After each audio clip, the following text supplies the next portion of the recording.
but this video is informational for those of you guys who are wondering about FICM tuning, what it means, what it does. Hey guys, Ed over here at FICM Repair to talk a little bit about some of Sylvester's comments and some of your comments that I've received over the years as well, and just to kind of add some clarity. So in Sylvester's case, and by the way, if you're in the Oregon area and you need your truck worked on, give Sylvester a shout. He will hook you up. He and Zach, just great people, and they'll do you right. Just period. 100% they have my support. You're looking for a recommendation, you got it. So thank you. That said, I'm realizing from Sylvester's video that we've left a few things out in this conversation about what tune to select.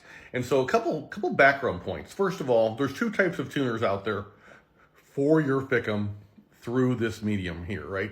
So there's tunes for stock injectors up to 155s, and there's tunes for 155/30s on up. So you got to be in the right classification. Now, if you're running large injectors and you try to run a stock injector tune on it, your truck's going to look like it's got a cam in it. If you run a stock FICM tune with stock size injectors, that'll be great, no problem at all. If you run a large injector tune with stock injectors, you're going to get about 80% or so of the value of the tune out of it. So that's a good option if you're like, man, I know I'm going to upgrade my injectors, but I'm like 3-4 months out is all. I don't want to give those guys at FICMRepair.com money twice for tuning. I wouldn't either. Don't worry about it. No harm, no foul. And I'm going to go ahead and I'm going to install the large injector tune now, even though I only have stock injectors in my truck right now. Okay, so there's that. Now on to the tuning types. So the all the tunes, the Eco, the 40, the 80, the 100, they play nice with others. So if you're running an ECM-based tune from like SCT, whether they're canned tunes or custom tunes, it'll work well. But you don't have to run ECM tunes to run this. You can run the FICM tune by itself, and it'll be just fine. And in fact, if you choose one or the other, I would say choose the FICM tune and be happier. It's less money, and the effectiveness level, you're going to be very, very happy with your truck. It's just awesome. Okay? Now, and by the way, no other modifications to this truck necessary to run like the Eco, the 40, or the 80. We'll talk about the 100 in a second.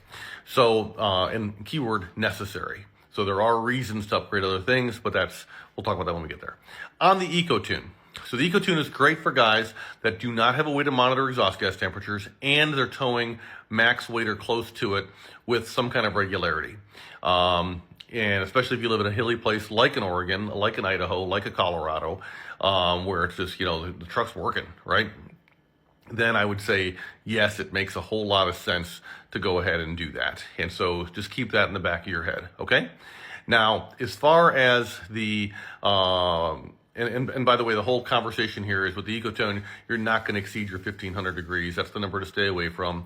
And you're not going to exceed 1200 either. Also a number to stay away from. So the rule of thumb there is never, ever, ever exceed 1500. And I know some of you are going to be like, well, I hit 1650, Great, I sell engines. I'd rather not have to sell you one. So 1500 degrees is a lot. And so piston melting, all bad for us. Let's not do that to ourselves, okay? And then don't exceed 1200 degrees for more than like a minute at a time, okay? So as long as you keep those things separated, you'll be good. Now, as far as the tunes go, so the Eco Tune, great for everything we talked about. The Atlas 40 is by far our most popular tune. And Sylvester says this in this video too, that, you know what? He likes the 40 the best. Yes, 100%. It just makes the truck drive with a little pep in its step, right? So off-the-line throttle response is decidedly better. It makes it drive a lot more like a gas truck, a lot less like a pokey diesel, and it stacks well with others. So no harm, no foul, no issue there at all, okay? And as long as you're not towing max weight with regularity, I'm not worried about you with the Atlas 40. But if you want to reserve the right to tow max weight and not have to think about it, think about an exhaust gas temperature probe. Maybe as an add-on to our favorite gauge pack, the Edge Insight CTS3, also available on FICMRepair.com, just saying. And that way the world is kind of your oyster, right? Now the Atlas 80, that you're gonna have a problem keeping your EGTs in check with the Atlas 80. You just are. If you're towing anything. So if you're not towing anything, I'm a lot less worried about you. But like even in Sylvester's case, where he's on 37, so he's asking more of things just anyway, because this is a formula, right? How much torque did he lose by going, from one from one tire size to the other. So there's tire comparison calculators online. You can look at hey, what's the outer perimeter of your tires, and what kind of extra torque, how much torque have I lost by moving up to a different tire size? And by the way, do I want to re-gear my truck? That's another video. But at any rate, or in Sylvester's case, when he's running that big old bed that's like 2,000 extra pounds on the back, holy crap! Again, how much weight are you pulling? So he's basically towing, for all intents and purposes. He's basically towing all the time, and then anything that he is towing on top of that just adds fuel to the fire. So it's like, okay, so there's some conversations there. So if Sylvester was to choose the Atlas 80, he wouldn't be able to use this truck as a truck anymore, because he would constantly be battling EGTs. Yes, even if he's running 5-inch exhaust, even if he's running, Banks intercooler, even if he's running BD's exhaust manifold, even if he's running ODOG's intake, even if he's running a stage 2 KC turbo, he will not be able to keep exhaust gas temperatures in check, okay? Now, with the 100 horsepower tune and tow, so if not towing, fine, but towing, no. And by the way, the Atlas 80 also only makes sense really if you don't have an ECM tune to go with it. Pretty much all the tuners have lined up to say this. They say, probably don't choose more than the Atlas 40 if you're gonna run an ECM-based tune. Now, if you're gonna run the 100 horsepower tune, please, please, please, consider this kit here. This is our 5R110 full upgrade kit. Just do a search on FICMRepair.com, 5R110 full upgrade kit.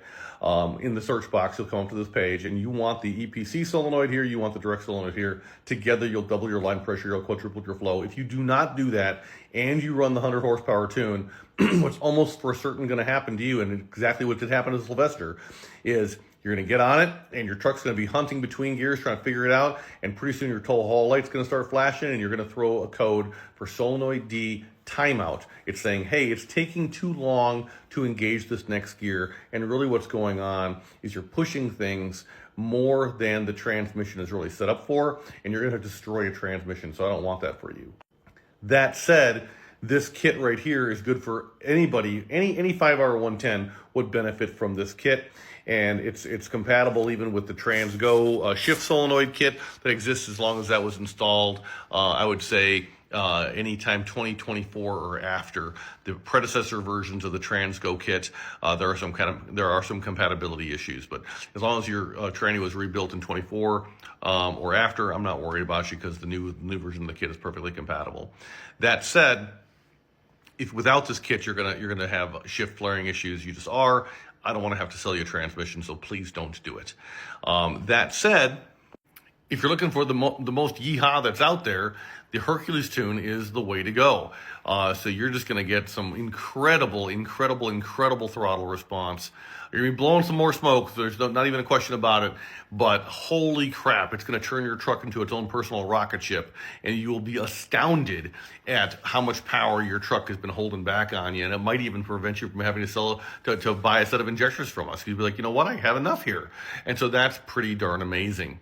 And you can run that tune, again, in conjunction with or instead of an ECM tune. It does work, but because ECM tuning makes its power by advancing the timing, and because the FICM can't make its power by advancing the timing, it just prolongs the burn.